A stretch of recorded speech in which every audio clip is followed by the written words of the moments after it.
Yun nga guys, meron tayong dalawang salamin na hawak. Etong salamin na to is magkaiba. Etong salamin is yung typical na salamin na nakikita natin sa araw-araw. So, pag nananalamin ka, yan yung nakikita mong itsura. Ito namang salamin na hawak ko is yung tinatawag nating true reflection. So, ito naman yung salamin na pag nakita mo yung mukha mo, ito yung mukha na nakikita ng ibang tao sa'yo. Like, kumaga, ito kasi salamin na to. Ito yung salamin na to, pag ginawakan mo siya, ito yung typical na nakikita mong mukha. Pero pag itong yung nakita mo, ito naman kung paano ka makita ng ibang tao. Kung paano ka makita ng iba. So tignan mo muna to.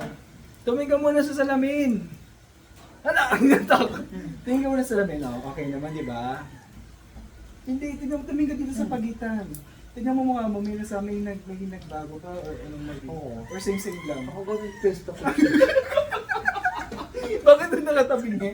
So, dito